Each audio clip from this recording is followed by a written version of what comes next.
Cette catégorie de personnes existe autour de nous. Oui, elle existe dans nos familles, dans nos amis, même parmi nos collègues. La catégorie de personnes qui pensent que sans elles, tu ne peux pas réussir. Sans elles, tu ne peux pas franchir une ligne. Cette catégorie qui considère que elles sont le centre de nos actions, elles sont le centre de nos familles, elles sont le centre de nos avancements. Elle existe autour de nous. Cette catégorie qui pense que, au nom de l'aide qu'ils nous ont apportée, au nom de l'aide qui peut-être continue de nous apporter, ils sont le point focal de nos activités. Elles sont le point focal de nos vies. Elles existent. Alors faisons attention. Mais le plus marrant, c'est que cette catégorie-là, elle croit que même si elle fait de mauvaises choses, tu ne peux jamais la reprocher.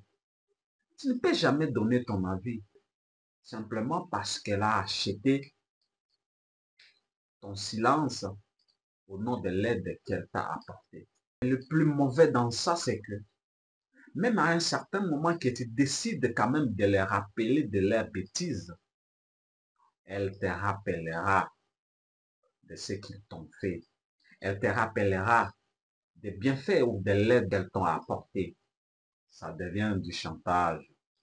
Vous savez, moi j'ai appris que aider quelqu'un, c'est aider cette personne-là de ne plus jamais besoin de nous. Au contraire, c'est de l'assujettissement pur et simple. Comme Thomas Sankara moi disait, de l'aide. Oui, nous voulons de l'aide, mais de l'aide qui vont nous aider à passer de l'aide. Mais si vous regardez très souvent, de l'aide que des personnes nous apportent, très souvent, c'est une sorte de dépendance totale. Ces personnes-là aiment bien vous donner. Elles aiment de vous apporter de l'aide. Mais dans le fond, c'est pour garder un ascendant sur vous. Alors faites attention de l'aide infertile, de l'aide qui ne vous apporte pas d'importance, de l'aide qui ne vous aide pas de passer de l'aide. Je ne suis pas en train de dire que de l'aide, ce n'est pas quelque chose de bien. Oui, on peut toujours en faire, on en a toujours besoin. Alors faites attention. C'est un conseil, la sagesse. Comme je le dis toujours, nous sommes ce que nous pensons. Avec notre pensée, nous bâtissons notre monde. C'était Oulouté Jonathan, fondateur de Oulouté Trading, coach en développement personnel, fonctionnaire de l'État.